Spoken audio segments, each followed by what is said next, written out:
Hello and welcome to my video about returning to school. So this is a guide specific for adult learners on academic success and helpful for those times when you're going back to school.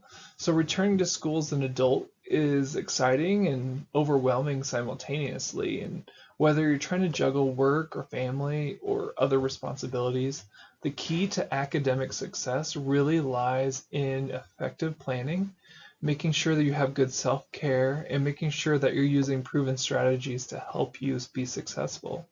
So this is just help to make you walk through different approaches and manage things like testing anxiety, making sure you have effective study habits, preparing for exams, and supporting your mental health as well.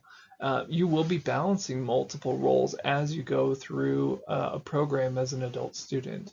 And if you integrate these strategies into your daily life, you can really create an environment that nurtures both academic and personal growth as you go through the program.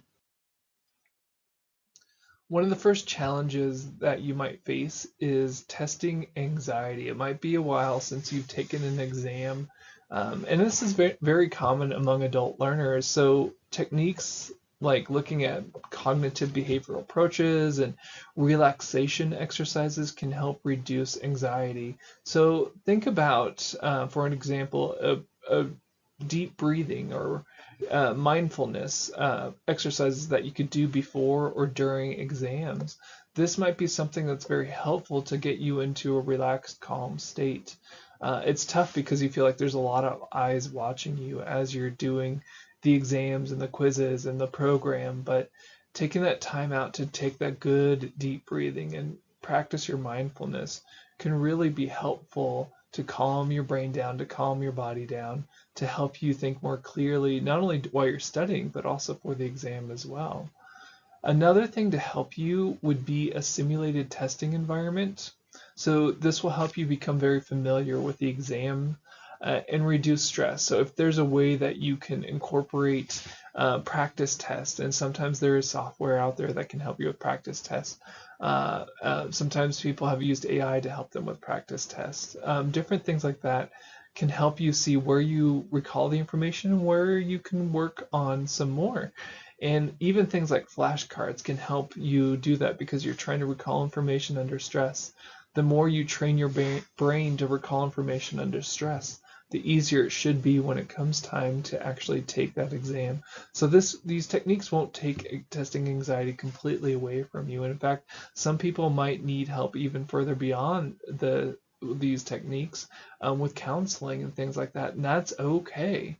The idea is to help set you up to succeed. So if you do need that, then that's something you need, and it is a form of performance anxiety. And so maybe you had a history of testing issues back when you were in school previously. So think about ways that you can sort of mitigate your testing anxiety, or even talk to someone that it might be able to help with your testing anxiety before you go into those exams, and even when you feel overwhelmed in your studying as well. What about mastering the course content? Effective study strategies are pretty vital to mastering the course content. And research shows that methods such as time management, make sure that you have active note taking, and then you have spaced repetition, can really help improve retention and understanding of the material. So make sure that you have an active note taking system. Write the big points that have come across. Write some questions that you have down. Make sure that you have time budgeted for studying. So that spaced repetition is where you would recall information from day to day, not just right before the day before the exam or right before the exam, but every day you spend a couple minutes recalling this information to help get it into your permanent memory bank, which would then help reduce the testing anxiety and your ability to recall that information on the exam. So try setting aside specific study times each day if you can. Use digital tools or flashcards to really help enforce your learning. Some people are even using, like I said before, AI to help them with this. One of the things I want to make sure that you consider is putting together a sample weekly schedule. This can help you visualize how to allocate your time for classes, for study sessions, for work responsibilities, for family commitments, And so when you're looking at all these things together, you know where your priorities are and you're not wasting time, right? You have a time that's set for spending time with your family, a time that's set for spending time with your friends, a time that's set for your work, a time that's set for hunkering down with studying. So that full-time job while caring for your family and caring for others needs to be put on paper. It needs to be something that you can see and put together, whether it's digital or on paper, but it should help you. And then you can put your study blocks and study breaks to help your focus. And by putting these things down and organizing them, that should also help reduce your stress when it comes to returning to school as well. Mental health. This is a big component for academic success and career success as well. So, stress management workshops, if they're out there online or if you're seeing a professional, these things can be very helpful. In the meantime, regular mindfulness practices, there's so many out there. Counseling services, all these things can really support your well being. So make sure you think about a mindfulness practice or something that helps you be you, that helps your mental health as you're going through this journey. Engaging in weekly mindfulness sessions or joining a group of adult learners, your co-students, if you will, might help with decompressing and it might help you connect with your peers as they're facing similar challenges as well. So talk to those around you that are going to be in your cohort. Talk to those around you. And this can be a way of connection to help you encourage each other as well. So taking care of your mental health not only improves your academic performance, but it also contributes to your overall quality of life. So don't neglect your mental health component. In fact, have a connection that you have in there, whether it's in your circle outside of school or your circle inside of school. Make sure you make that connection. So how do I balance school with everything else? Work and family life can be particularly challenging, and now you're adding school to it. So make sure that your scheduling is flexible and you time block different things that help you create a very harmonious balance among your different responsibilities. So use a planner or a digital calendar, Google Calendar, something like that, to map out your weekly obligations. So rank them. What are really important things this week, right? Make sure that you carve out a dedicated time for the big important things. That means in not only academic, but personal activities as well. Another option here is to put together a Venn diagram, and I think this one's a fun exercise. And this Venn diagram can really help illustrate to you the overlap between these areas that help you identify moments where the planning can streamline your day-to-day activities. Can you listen to a recorded lecture while you're driving on your way to school, right? Or can you do some of these things simultaneously? What are the important parts? And by organizing your schedule, you can really reduce the feeling of being overwhelmed. And this will increase your productivity too, because then you know you're not wasting time on things that won't have any benefit to you in your academic success, your work success, your family life success as well. So put down the things that are important for the week. Put down the things that are important for the month and put those things down and budget those in a time and organize that. I know it sounds like a lot at the front, and it is, but doing this will reap a lot of benefits for your mental health, for your productivity, and reducing your stress altogether. So this is just an example of a Venn diagram that's out there. Yours can look completely different from this, but key elements that I want to think about here is overlapping in the center is going to be studying during work breaks. So if you're at work and you're able to study during your breaks, applying the skills from school to work projects. If you're working in healthcare already or you have something like that, that might be helpful. Make sure you're using time management across your different domains. Even networking with classmates or colleagues for job opportunities is something that can help with that career one as well. This work circle, right?